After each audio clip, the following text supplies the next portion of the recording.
معزز سامعین کرام، آپ سن رہے ہیں دیار اردو چینل پر کنور عبد الماجد خان کی کتاب سالوس، سب ہیڈنگ سانحہ۔ لوبیا اور 2 روٹی میرے سامنے میز پر رکھ دی گئی۔ سندھی بریانی انارکلی کے بھائی کیس نے میرے لیے کسی دوسرے ہوٹل سے منگوائی تھی۔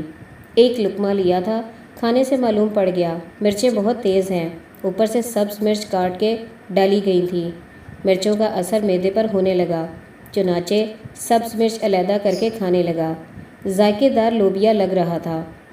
پاپڑ نما روٹی گھی کی ترائی میں ڈبو کر کھانے کی کوشش کرنے لگا۔ آخر یہ سلسلہ ختم ہوا۔ پانی کا گلاس پیا مگر مرچیں اپنا اثر دکھا چکی تھیں۔ آخر چینی طلب کی۔ انہوں نے ساتھ والے ہوٹل سے 1 چمچ چینی منگوا دی۔ فوراً منہ میں ڈال لی۔ کچھ آرام ملا مگر معدہ اسی طرح بے چین رہا۔ رفیق سویٹ، وحدت روڈ۔ اکثر مٹھائی خریدتا ہوں۔ اس سے اپنی تکلیف کا ذکر کیا۔ اس نے بھی بازار کی چیزیں کھانے سے منع کیا۔ پھر ½ کلو مٹھائی خرید کی تاکہ مرچوں کا اثر زائل ہو۔ میڈیا کب سے دکھا رہا ہے ہوٹلوں سے چیزیں نہیں کھانی، ملاوٹ والی اشیاء تیار کر کے کاروبار کیا جاتا ہے۔ اس کے لیے انسانی جانوں سے کھیلا جاتا ہے، مردار پکایا جاتا ہے، مگر بھول جاتے ہیں بازاروں کی رونق اسی طرح بڑھتی جاتی ہے۔ پرانے چہرے دفن ہو جاتے ہیں، نئے چہرے ان کی جگہ لے لیتے ہیں۔ ایک دن اسی ہوٹل پر ایک مشتبہ شخص آیا، کھانا کھایا، بل دیا، جاتے ہوئے ایک کالا بیگ چھوڑ گیا۔ مالک کے بیٹے اسد کی اچانک نظر پڑ گئی۔ وہ اس شخص کو آوازیں دینے لگا، اپنا بیگ لے جاؤ، مگر وہ شخص جلدی جلدی آگے کی طرف بھاگ گیا تھا۔ اتنے میں بیگ زوردار دھماکے سے پھٹ گیا۔ اسد شدید زخمی ہو گیا۔ ایک راہگیر بھی اس کی زد میں آ گیا۔ ہوٹل کی عمارت کو سخت نقصان پہنچا۔ 3 دن جوان اسد میو ہسپتال میں زیر علاج رہا۔ آخر زندگی کی بازی ہار گیا۔ ایک بیوہ، 3 چھوٹی بچیاں چھوڑ گیا۔ اس قسم کے واقعات پورے ملک میں ہو رہے تھے۔ آخر حکومت اور سیاسی جماعتوں، فوج نے فیصلہ کیا کہ دہشت گردوں کے خلاف ضرب عضب شروع کیا جائے۔ چنانچہ ان کے خلاف بھرپور کارروائی شروع کی گئی۔ اگرچہ سیکیورٹی اداروں کے کافی جوان اس جنگ میں شہید ہو گئے، دوسری طرف امن و امان کی صورتحال کافی بہتر ہونا شروع ہو گئی۔ اب اس ہوٹل پر نوجوان اسد کی بڑی سی تصویر لگی ہوئی ہے، جو اس کے پرانے گاہک اسی کی دکان پر آ کر مزیدار بریانی کھاتے ہیں، جبکہ برابر والی دکان ان کا نام استعمال کر کے کاروبار چلاتے ہیں۔ بھائی کیس شریف النفس دکھی انسان ہے۔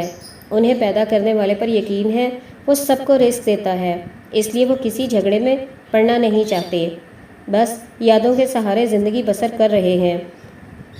سہارنپور گنگو شریف کی باتیں کرتے ہوئے اداس ہو جاتے ہیں۔ قاضی گھرانے سے تعلق ہے۔ مشہور عالم دین مولانا رشید احمد گنگوئی کے رشتہ دار ہیں۔ کئی بار پاسپورٹ بنوایا مگر جانے کے حالات سازگار نہیں ہوتے۔ اب ضعیف ہو گئے ہیں، جانا مشکل نظر آتا ہے۔ بھائی کیس کی عمر آرام کرنے کی تھی، مگر اسد کی موت سے ساری فیملی کی ذمہ داری ان کے ناتواں کندھوں پر آ گئی۔ وہ رات گئے کام سے فارغ ہوتے ہیں، دوسرے روز پھر وہی سندھی بریانی مسالہ جات سے تیاری شروع ہو جاتی ہے۔ لوگ دور دور سے کھانے آتے ہیں۔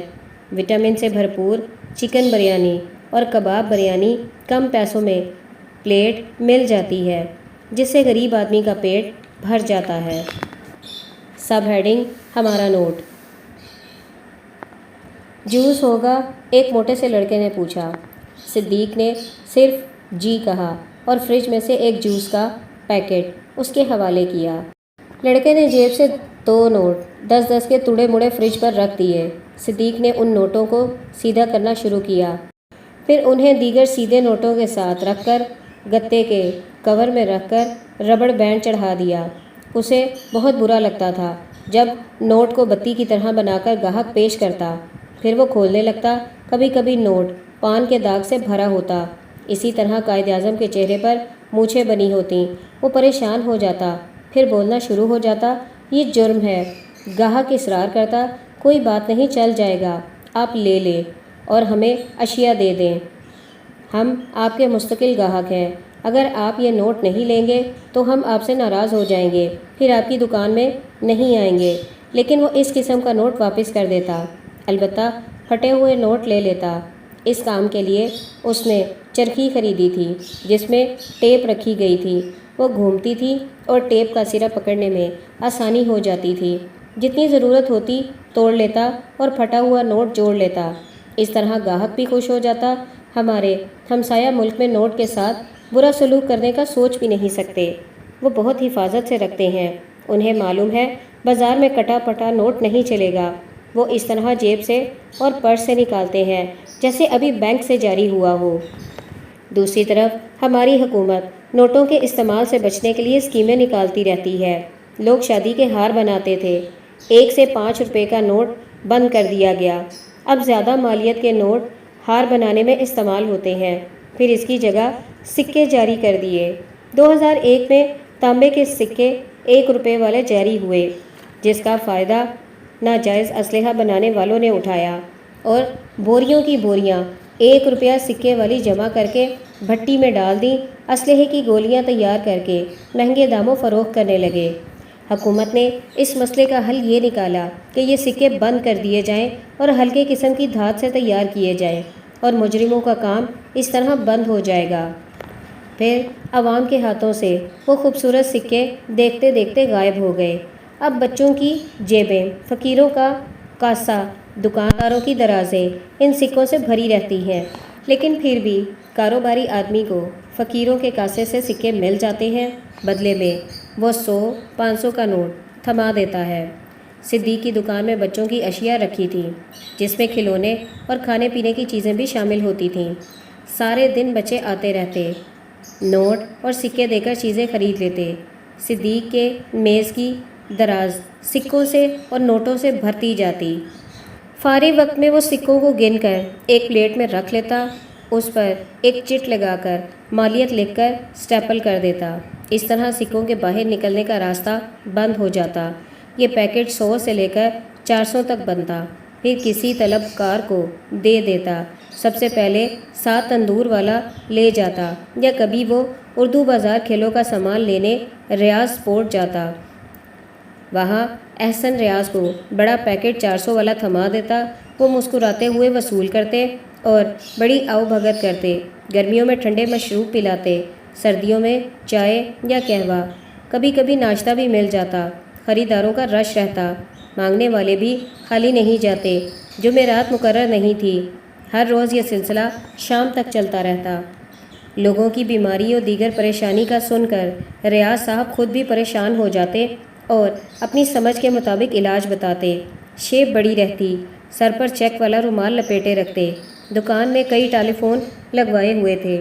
پوچھنے پر کہنے لگے، خراب رہتے ہیں تو گاہک کی سہولت کے لیے ایسا کیا ہے، کوئی تو ٹھیک ہوگا جس سے رابطہ ہو جائے۔ اب موبائل آ گیا ہے، اکثر پرانے سسٹم سے جان چھڑا چکے ہیں اور کئی گنا بل آنے کی پریشانی سے نجات حاصل کر لی ہے۔ صدیق دکان میں بیٹھا 10 اور 20 کے نوٹوں کی گدی ایک جگہ تیار کر کے 2 مرتبہ گن کر سفید چٹ لگا کر سٹیپل کر دیتا۔ 200-400 تک گنتی رکھتا، کیونکہ اس سے زیادہ اس کا سٹیپل کام نہیں کرتا تھا۔ پھر چٹ پر نیلے مارکر سے 400 لکھ دیتا۔ اس طرح اسے مال خریدنے میں آسانی ہوتی، یا کسی کو 1000-500 کا چینج دینے میں آسانی رہتی۔ کبھی چھوٹے بچے سکے دوسرے ممالک کے لے آئے تو وہ بدلے میں انہیں کھانے کی اشیاء دے دیتا۔ بچے خوشی خوشی چلے جاتے۔ پھر صدیق ایک علیحدہ بوتل میں وہ سکے جمع کر دیتا کہ کبھی بینک جا کر پاک روپے میں تبدیل کرا لوں گا۔ ایک دوپہر 2 آدمی لمبے قد کے اس کی دکان میں آئے، 2 بوتلیں پی لیں، بسکٹ بھی کھائے، پھر 1000 کا نوٹ دیا۔ صدیق نے اپنے انگوٹھے سے چیک کیا، سطح کھردری تھی، اسے دراز میں ڈال دیا اور باقی رقم دینے میں مشکل آ رہی تھی۔ اس آدمی نے 500 کا نوٹ دیا کہ اس میں سے کاٹ لیں۔ 500 کے نوٹ کے 2 کنارے کٹے ہوئے تھے، چنانچہ اس نے نوٹ واپس کر کے بقایا رقم ان کے حوالے کی اور کاموں میں مصروف ہو گیا۔ کچھ دیر بعد اسے چینج کی ضرورت پڑی۔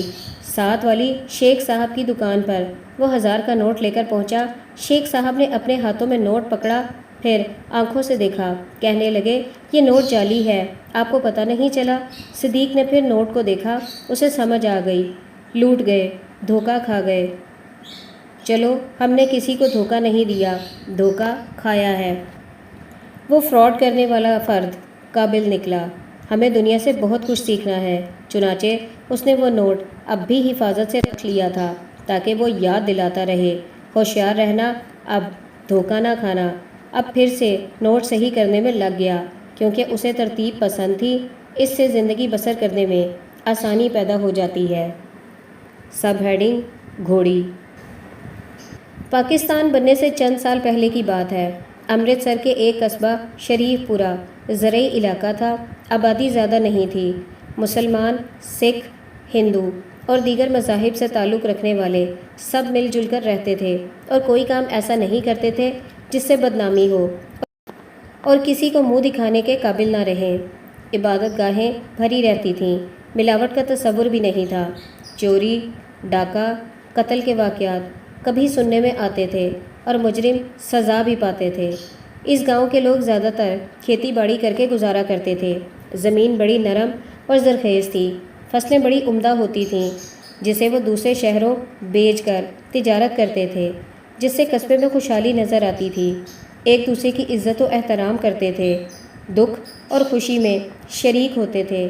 شادی بیاہ میں دوسروں کی پسند کے مطابق کھانے پکاتے اور کھلاتے تھے۔ مان سنگھ اپنے کھیتوں میں ہل چلا رہا تھا۔ سفید بیلوں کی لمبے سینگوں والی خوبصورت جوڑی بڑے سکون سے ہل کو کھینچ رہی تھی۔ فصل بیجنے کے لیے وہ زمین کو تیار کر رہا تھا۔ سڑک کنارے ایک بس آ کر رکی، اس میں سے ایک جوان لڑکی اتری۔ اس گاؤں کے لوگ زیادہ تر کھیتی باڑی کر کے گزارا کرتے تھے۔ زمین بڑی نرم اور زرخیز تھی، فصلیں بڑی عمدہ ہوتی تھیں جسے وہ دوسرے شہروں بھیج کر تجارت کرتے تھے، جس سے قصبے میں خوشحالی نظر آتی تھی۔ ایک دوسرے کی عزت و احترام کرتے تھے، دکھ اور خوشی میں شریک ہوتے تھے۔ شادی بیاہ میں دوسروں کی پسند کے مطابق کھانے پکاتے اور کھلاتے تھے۔ مان سنگھ اپنے کھیتوں میں ہل چلا رہا تھا۔ سفید بیلوں کی لمبے سینگوں والی خوبصورت جوڑی بڑے سکون سے ہل کو کھینچ رہی تھی۔ فصل بیجنے کے لیے وہ زمین کو تیار کر رہا تھا۔ سڑک کنارے ایک بس آ کر رکی، اس میں سے ایک جوان لڑکی اتری۔ اس نے سفید کپڑے زیب تن کیے ہوئے تھے۔ پھر وہ پیدل ہی کھیتوں میں سے ہوتی ہوئی گھر کی طرف چل پڑی۔ اس نے چادر سر پر اوڑھ لی اور اپنا بھرا ہوا جسم کسی حد تک اس میں چھپانے کی کوشش کرنے لگی۔ چلتی جاتی تھی مگر چادر ادھر ادھر ہو جاتی تھی۔ کھیتوں میں کام کرنے والے اسے ایک نظر دیکھتے پھر اپنے کام میں لگ جاتے تھے۔ وہ بڑے اعتماد سے قدم اٹھا رہی تھی، اسے کسی قسم کا خوف، ڈر محسوس نہیں ہو رہا تھا۔ اگرچہ شام ہو رہی تھی، سورج ڈھل رہا تھا، اس کی منزل بھی کافی دور تھی۔ کھیتوں میں ہل چلاتے مان سنگھ نے اسے دیکھ لیا تھا۔ اس نے اپنا کام چھوڑ دیا اور اس لڑکی کو پہچان لیا، کہنے لگا، تیے تو محمد علی دی تی ہے؟ لڑکی بولی، جی چچا۔ مان سنگھ، پیدل کیوں جا رہی ہے؟ گھر تیرا دور ہے، شام ہو گئی ہے، گھر پہنچنے تک اندھیرا ہو جائے گا۔ لڑکی بولی، پھر کوئی گل نہیں۔ مان سنگھ، نہیں تو ایسا کر، میری سفید گھوڑی پر بیٹھ کر گھر جا۔ لڑکی بولی، نہیں چاچا، میں پیدل ہی گھر پہنچ جاؤں گی۔ مان سنگھ کہنے لگا، تو مجھے چاچا بھی کہتی ہے اور پیدل جائے گی، یہ میرے لیے شرم کی بات ہے۔ چنانچہ وہ گھوڑی پر بیٹھ کر گھر کی طرف روانہ ہو گئی۔ گھوڑی بڑی خوشی خوشی آگے کی طرف بڑھ رہی تھی۔ راستے میں اس نے تنگ نہیں کیا، وہ بھی مالک کی باتوں کو سمجھتی تھی۔ تھوڑی دیر میں وہ منزل کے قریب پہنچ گئے۔ اس نے گھوڑی ڈیوڑی میں کھڑی کی اور بابا کو ساری بات بتائی۔ محمد علی کو جب معلوم ہوا تو وہ بڑا احسان مند ہوا، کہنے لگا، بیٹی تم ہاتھ منہ دھو کر کھانا کھاؤ، میں گھوڑی واپس کر کے آتا ہوں۔ چنانچہ وہ گھوڑی پر بیٹھ کر روانہ ہو گیا۔ تھوڑی دیر میں وہ مان سنگھ کے کھیتوں میں پہنچ گیا تھا۔ اس نے گھوڑی سے اتر کر اسے درخت کے ساتھ باندھ دیا اور مان سنگھ کو گلے لگا لیا، اس کا شکریہ ادا کیا۔ مان سنگھ کہنے لگا، شکریہ کی کون سی بات ہے، میری بیٹی بھی اسی گھوڑی پر سفر کرتی ہے، آج تمہاری بیٹی اس پر بیٹھ گئی تو کیا فرق پڑتا ہے۔ مان سنگھ نے آگے جو بات کی تاریخ میں سنہری لفظوں میں لکھنے کے قابل ہے، یہ گھوڑی تم واپس لے جاؤ، بیٹی کو دی ہوئی چیز واپس نہیں لیتے۔ آخر محمد علی کو گھوڑی پر بیٹھ کر واپس گھر جانا پڑا۔ جب یہ کہانی آذر محمود بیان کر رہے تھے، میری آنکھوں میں آنسو آ گئے تھے۔